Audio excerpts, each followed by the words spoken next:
ഞാൻ ഇന്ന് ഉണ്ടാക്കാൻ പോകുന്നത് കുറച്ച് ചപ്പാത്തിയാണ് കേട്ടോ. അപ്പോൾ എനിക്ക് ചപ്പാത്തി കുഴയ്ക്കാനേ അറിയാൻ പാടില്ല. അപ്പം ഞാൻ വിചാരിച്ചു ഇന്ന് ഇതിലൊന്ന് കുഴച്ച് നോക്കാമെന്ന്. പൂരി ഉണ്ടാക്കുമ്പോൾ ശരിയായി കിട്ടാറുണ്ടല്ലോ. അപ്പോൾ ഇന്ന് ചപ്പാത്തി മാവ് ഒന്ന് കുഴച്ച് നോക്കാം. ഞാൻ ഈ ചപ്പാത്തി കുഴച്ച് കഴിഞ്ഞിട്ടുണ്ടെങ്കിൽ എന്ത് ചെയ്താൽ ശരിയാവില്ല കേട്ടോ. ഞാൻ ചപ്പാത്തി ഉണ്ടാക്കാറ് തന്നെയില്ല കേട്ടോ. അപ്പോൾ ഇന്ന് നമുക്ക് ഇതിലൊന്ന് കുഴച്ച് നോക്കാം കേട്ടോ. അപ്പോൾ ഞാൻ അതിന് കുറച്ച് തിളച്ച വെള്ളമാണ് ഇതിൽ ഒഴിച്ചു കൊടുക്കണത്. അത് കുറേശ്ശെ ഒഴിച്ചു കൊടുക്കണത്.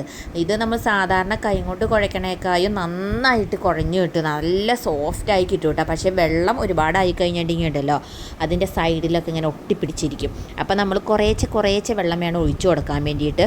എന്നിട്ട് അത് കറക്കി നോക്കുമ്പോൾ നമുക്ക് ഏകദേശം നമുക്ക് അറിയാൻ പറ്റില്ല എങ്ങനെയായിരിക്കുമെന്ന്.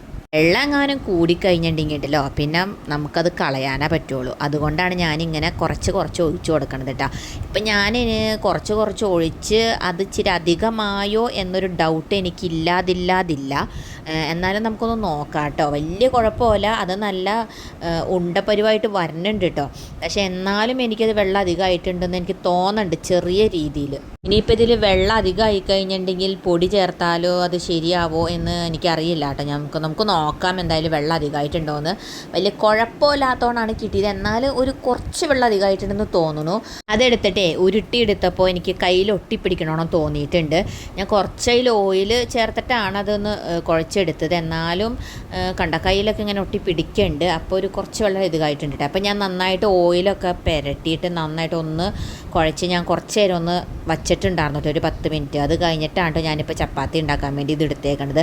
അപ്പോൾ നമ്മൾ പ്രസ്സിലാണ് ചപ്പാത്തി ഉണ്ടാക്കുന്നത്. എനിക്ക് ഈ മറ്റേ പരത്തി നമ്മൾ കൈ കൊണ്ടിരുന്ന് ഇങ്ങനെ പരത്തൂലേ, അങ്ങനെ പരത്താനായിട്ട് എനിക്ക് അറിയാൻ പാടില്ല. അതുകൊണ്ടാണ് ഞാൻ ഈ പ്രസ്സിൽ പരത്തണത് കേട്ടോ.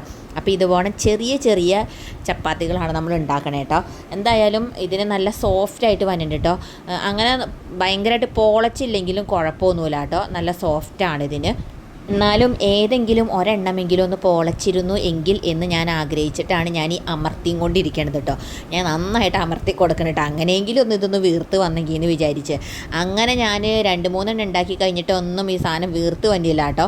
എന്നാലും ചപ്പാത്തിക്ക് ടേസ്റ്റ് കുറവൊന്നുമില്ല കേട്ടോ, നല്ല സോഫ്റ്റ് ഉണ്ട്. അതുകൊണ്ട് നമുക്കിത് അങ്ങനെ പൊളച്ചങ്ങോട്ട് വന്നില്ലെങ്കിലും കുഴപ്പമൊന്നുമില്ല. എന്നാലും നമുക്കൊരാഗ്രഹം ഉണ്ടാവുമല്ലോ, ഒന്നെങ്കിലും ഒരു നല്ല രീതിയിലൊന്ന് വീർത്ത് വന്നം എന്ന് ഞാൻ ആഗ്രഹിച്ചു. അപ്പോഴാണ് ഇതേ ഞാൻ ഒരെണ്ണം നന്നായിട്ട് വീർത്ത് വന്നത് കേട്ടോ. എനിക്കിപ്പോഴാണ് സമാധാനമായത്. ഒന്നെങ്കിലും ഒന്ന് വീർത്ത് വന്നല്ലോ. ആ ഒരു സമാധാനത്തിൽ എനിക്ക് ഇനി ബാക്കി ഒന്നും വീർത്തില്ലെങ്കിലും കുഴപ്പമില്ല എന്നുള്ള രീതിയിൽ തന്നെയാണ് ഞാൻ ഈ ചപ്പാത്തി പരത്താൻ പോണത്. അപ്പം ഇനി വേഗം എൻ്റെ ചപ്പാത്തി പരത്തിൽ അങ്ങോട്ട് കഴിഞ്ഞു കേട്ടോ. നമ്മളിപ്പോൾ ഇനിയിപ്പോൾ നോക്കണില്ല, നന്നായിട്ട് ഇങ്ങനെ പൊങ്ങി വരാനായിട്ട് നോക്കണില്ല കേട്ടോ. പൊങ്ങി വന്നില്ലെങ്കിലും കുഴപ്പമൊന്നുമില്ല, കാരണം നല്ല ടേസ്റ്റിയാണ് കേട്ടോ. പിന്നെ പ്രസ്സിലായതുകൊണ്ട് പെട്ടെന്ന് പണി കഴിയേണ്ട കേട്ടോ. നമ്മൾ ഈ കൈ കൊണ്ട് ടീ പരത്തുമ്പോൾ പെട്ടെന്ന് പണി കഴിയില്ലാന്ന് തോന്നുന്നു. ഞാനത് ചെയ്തിട്ടില്ല. ഇനി ഞാൻ ചെയ്താലിട്ടത് ശരിയാവാനും പോണില്ല കേട്ടോ.